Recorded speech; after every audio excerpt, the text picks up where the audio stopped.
te agradezco la invitación y gracias a todos los que nos ven. Muy bien. Como exministro de Defensa, ¿de qué manera observa lo que está ocurriendo en el país, esta situación de confrontación, de enfrentamiento, y cuál puede ser la solución más viable?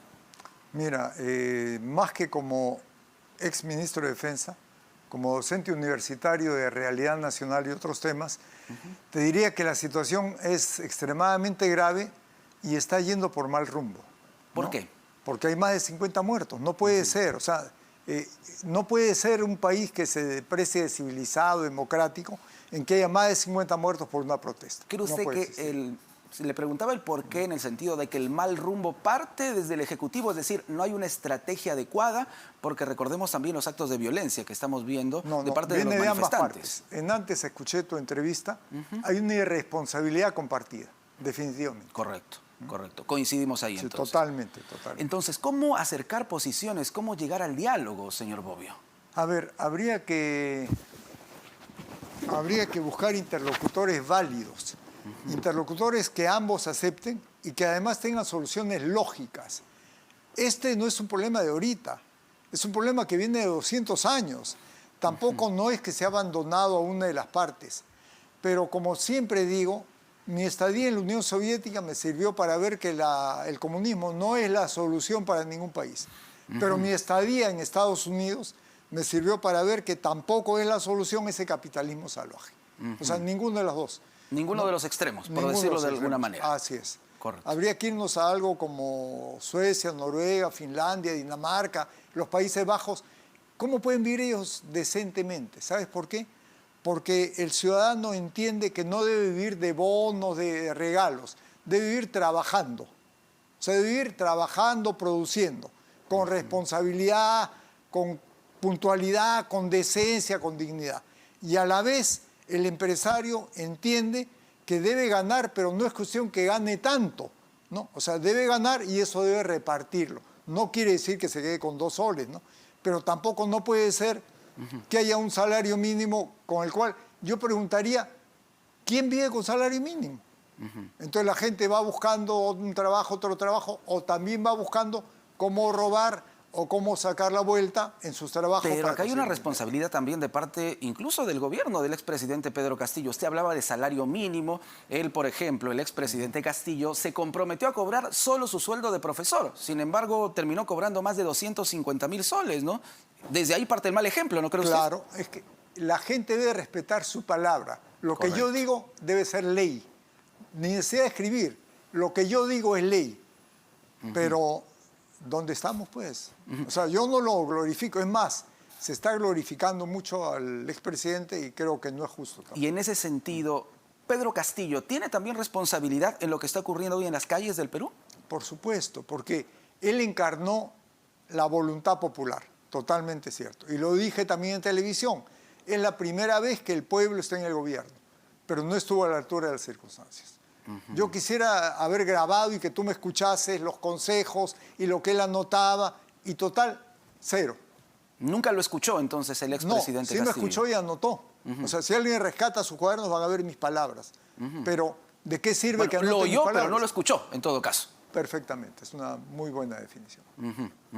Ahora, lo que se ha visto también muchas veces de parte del mismo expresidente Castillo y también de Aníbal Torres, el ex jefe del gabinete, es este hecho de victimizarse y de azuzar también, ¿no?, a cierto sector de la población, buscar el enfrentamiento. ¿No cree usted que allí también se encuentre el germen de esta situación de conflicto social que vive el país?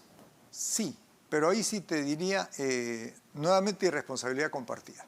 A ver, ganó la primera vuelta, pasaron a la segunda vuelta, hubo observadores internacionales, la Unión Europea, qué sé yo, dijeron no ha habido fraude.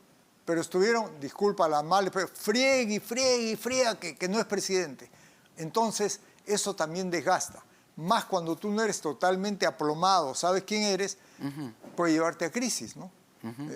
Vimos el absurdo, gente, realmente me dieron pena, ¿no? Unos pobres diablos en las rejas de la OEA o de las Naciones Unidas pidiendo que vayan. realmente vergonzoso, ¿no? ¿Con la plata de quién viajaron? Con tu dinero y con mi dinero. Pero Así también es. el expresidente Castillo no se comportó a la altura. No, por eso te digo. Siempre nos dio la imagen de estar como en su papel de sindicalista, ¿no? Sí, Más sí, que sí. de presidente. Sí, A ver, totalmente ¿usted de acuerdo. está de acuerdo entonces? Sí, o sea, nuevamente irresponsabilidad de ambos lados. A mí me duele no haber llegado a influir de tal manera. Bueno, también mi presencia fue corta. Claro, porque muchos le preguntarían, claro. ¿y por qué si había observado esta situación aceptó el cargo de ministro de Defensa, señor Bobbio, ¿no? ¿Sabes por Una qué? pregunta legítima. ¿Sabes por qué? Porque traté de darle dignidad a las Fuerzas Armadas.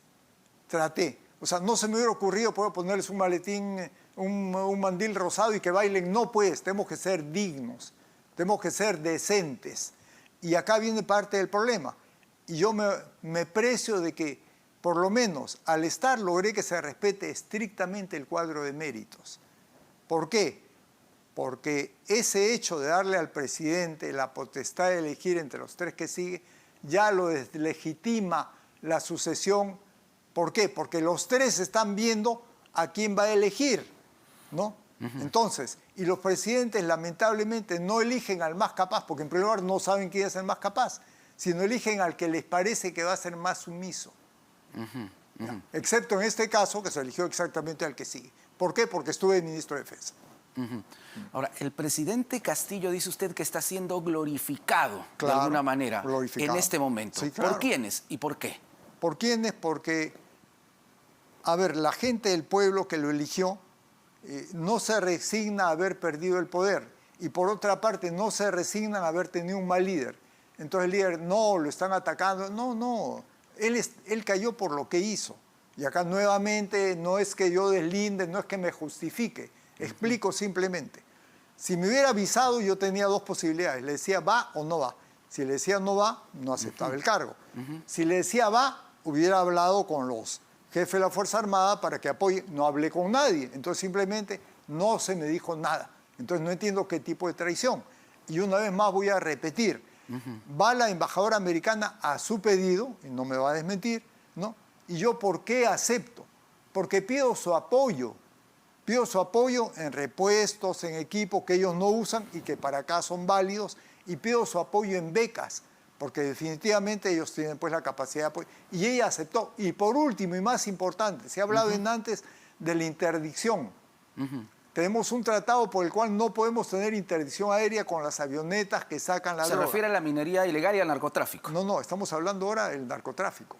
O sea, no podemos intervenirlas porque hay un... Y eso aceptó, cuando he hablado con la...